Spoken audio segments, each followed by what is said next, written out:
Hi YouTube. Today we're going to be looking at another project and I'm going to take on here, and hopefully a lot of people get interested in this. And what we have here is a Colt Trooper. And before we go any further, I'm going to show you there's nothing in this and everybody is safe. So this is a 1960s model, I believe around the 1965 or so, Colt Trooper, and this is a 38 Special Colt Trooper. Now, there's a few variations of these things. This is one of the original ones, and they made a 357 Trooper, which is more of the I-frame like the Colt Python. This one's a little bit smaller than the Colt Python, so like right in here is a little bit thinner, but it has a very similar action, very similar look, very similar feel as the Colt Python, but it doesn't appear to be quite as beefy and everything as it. Now, when you got into the 357 Troopers, they were almost identical to the Colt Python. They just didn't have quite the hammer and lock work and everything done, and they weren't as finely tuned and finely finished off and all that. But this is a 38 Special one.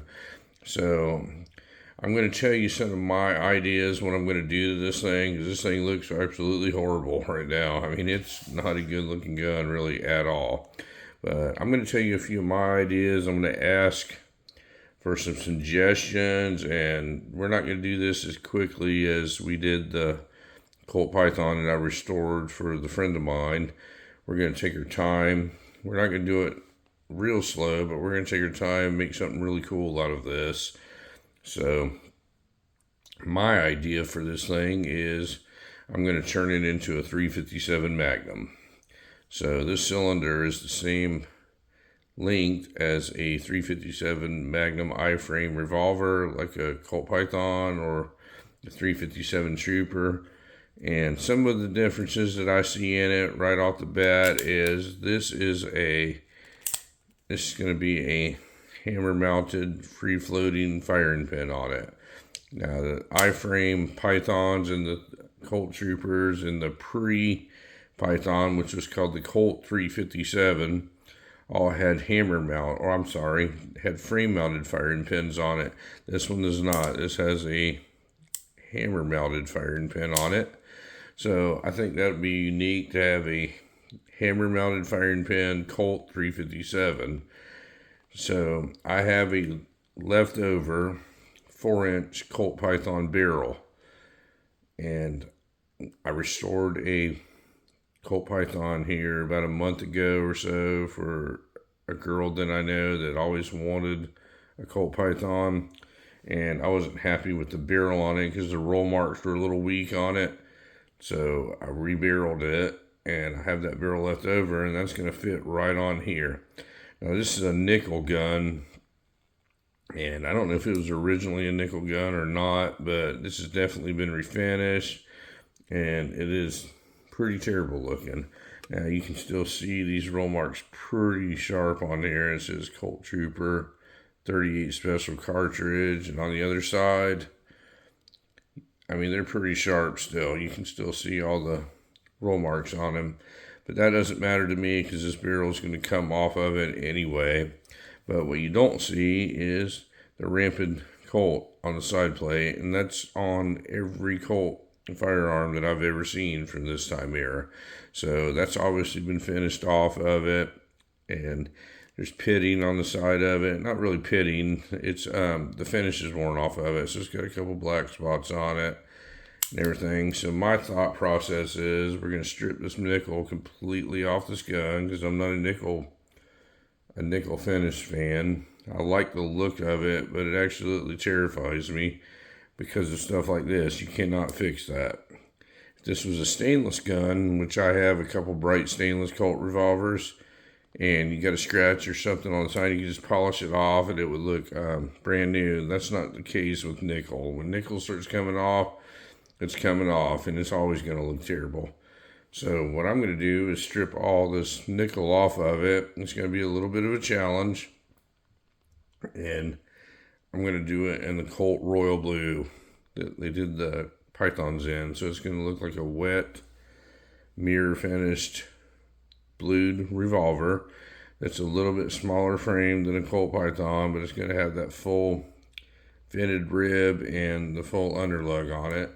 And we're going to take the cylinder and run a bore through it and chamber it for 357 Magnum instead of just 38 Special, and make it a royal blue. So it'll essentially be a 357 Magnum Colt revolver with a firing pin mounted on the hammer like the Smith & Wesson people like, and it's going to have a full Colt Python barrel on it.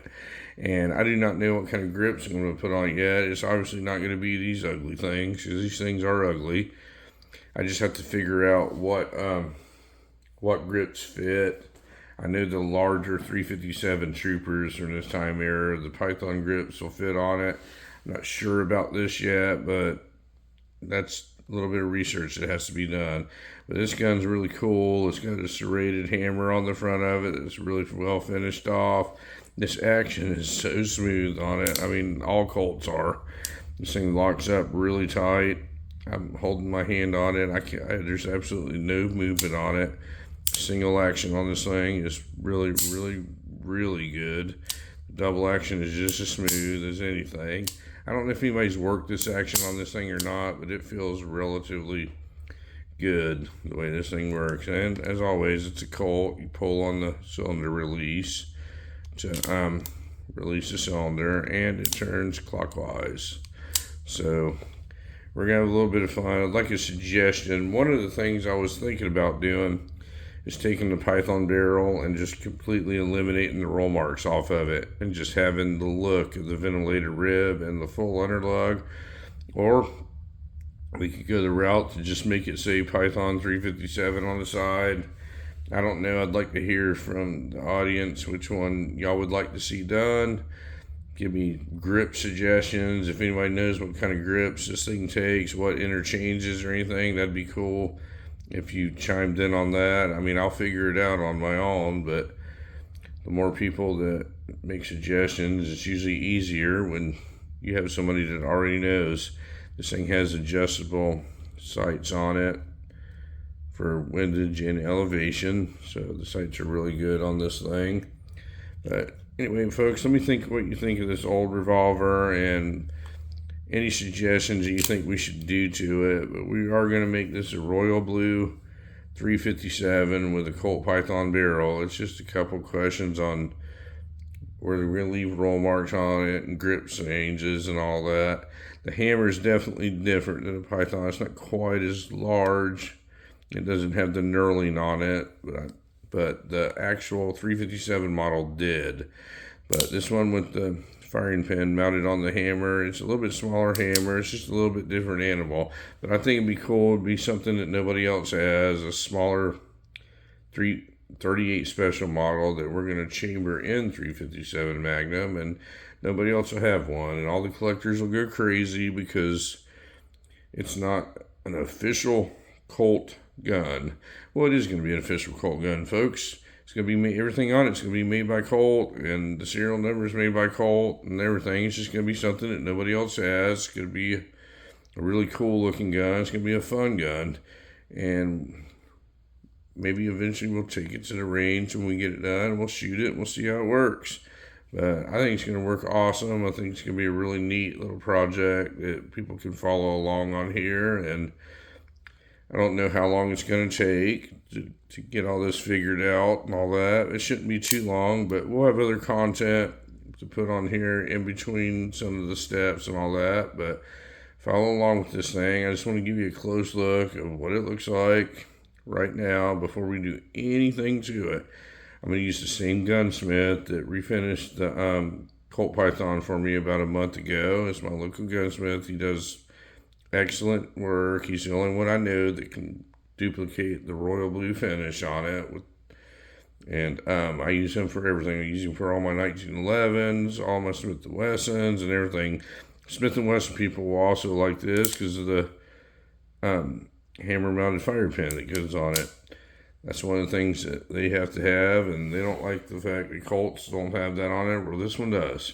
It's going to be a somewhat full 4-inch 357 Magnum with a hammer mounted fire pin, sort of like an old 686 or 586 will have. It's going to be a blued finish instead of nickel, and it's going to end up with some kind of cool grips on it somewhere down the line. So let me know what you folks think.